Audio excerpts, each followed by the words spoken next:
Hello, friends, and welcome back to Copy and the Marketing Podcast, where I help you write copy that sounds like you, but converts better.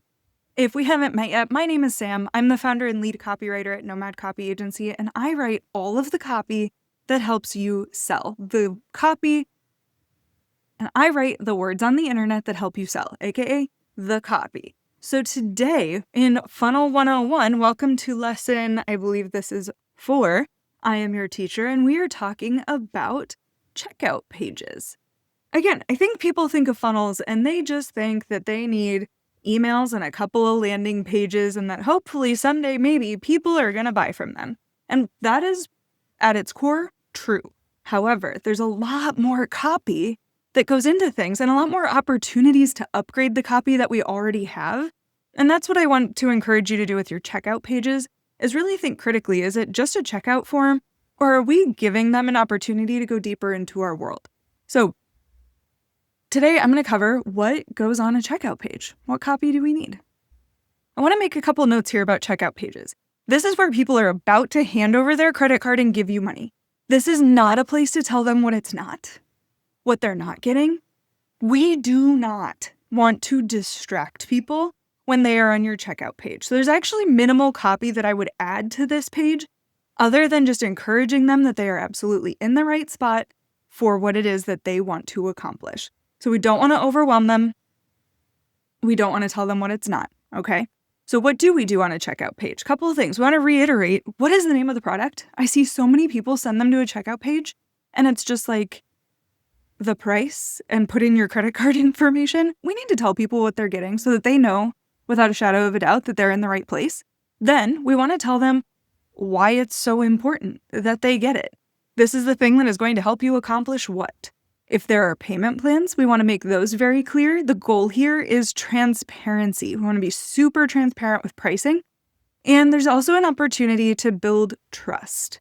I would make anything secure visible, so that says something like, if you do have a virus detector, or if there is an opportunity to do that, like check here if you are not a robot, I would add that. I would make that visible to them.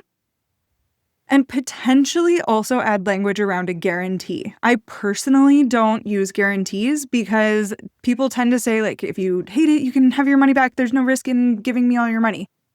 Honestly, most of my listeners are selling digital products. They absolutely should not get their money back if they have already consumed your intellectual property. The outcomes are not your responsibility, and I firmly believe that. So personally, I don't add guarantees onto my website and onto my checkout pages, but it's something to consider depending on your industry. Then there are a couple of opportunities to add some things, make it fun. Reiterate what's included, especially if you're offering a course or if there was a bonus or something like that. Make it clear that you're getting the core thing, which includes X, Y, and Z. Or a fast action bonus, one-on-one coaching, something like that. Don't shy away from putting that on the checkout page. Typically what I see is that a checkout page when on desktop is going to be 2 columns side by side. The left-hand column is going to have the details of why you should buy. We may also want to have another trust indicator on here, like a screenshot of a testimonial saying that the thing is great. And then on the right-hand side is all of the like, insert your credit card, your name, if there's a shipping address, things like that. Another thing to consider here is make sure that it's optimized for both desktop and mobile. This is a page where you're building trust. And if your tech sucks, then it may signal to people that working with you is also a little bit messy. So take the time once you've built the page to make sure that it's also optimized for mobile.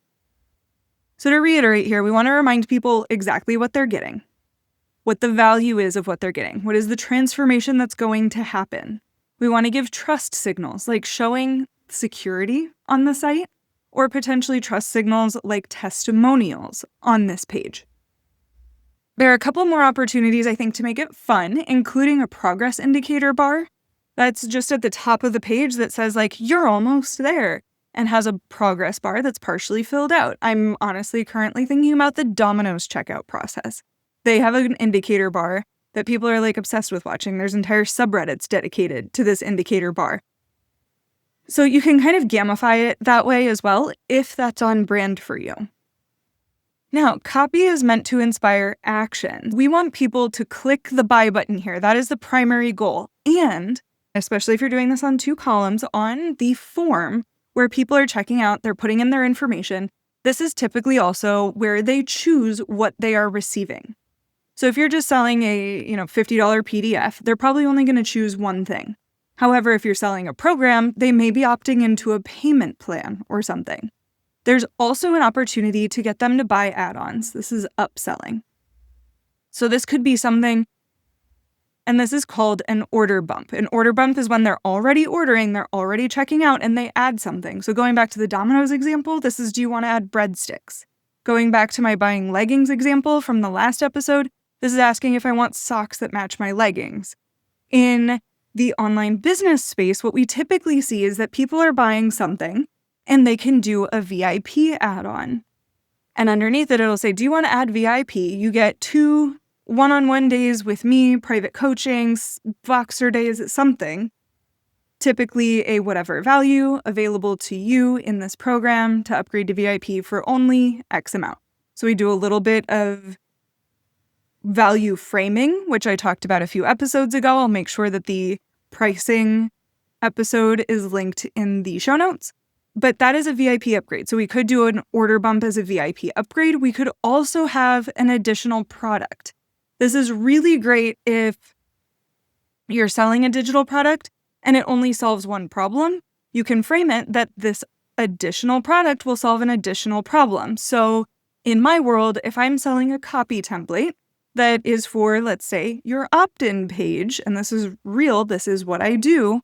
If you get the opt-in copy bot, it's free, but when you go to the Tripwire, it offers you that, hey, the next step you have to take is to write your welcome emails. People are going to opt into your thing, and then they're going to want to receive some emails from you so that they get the thing to their inbox. The order bump in this scenario would be the welcome sequence copy bot.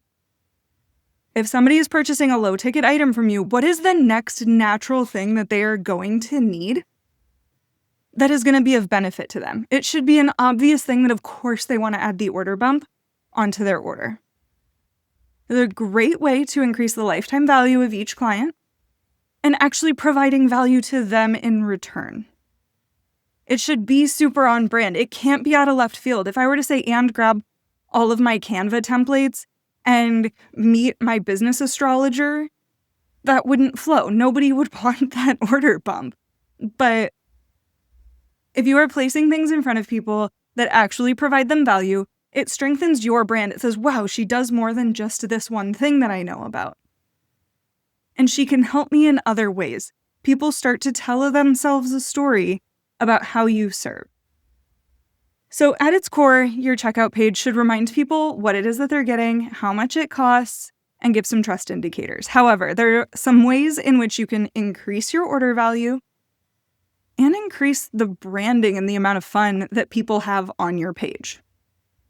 So this has been your checkout pages lesson in Funnels 101. I hope you guys are having a great time. If so, shoot me an email or a DM and let me know, or share this episode and tag me. I would love to know what we're getting out of this and if this is super helpful, especially at the beginning of the year, as a lot of people are systemically improving their funnels bit by bit. So I hope this is super helpful. We have so far talked about opt-in pages, thank you pages, and checkout pages. Next, we are going to talk about what goes in that very first email when somebody opts into something from you. Have a great week. Be sure to say hi online, do the thing where you like and you subscribe and you share and you tell all your friends how amazing this podcast is, and I will talk to you soon.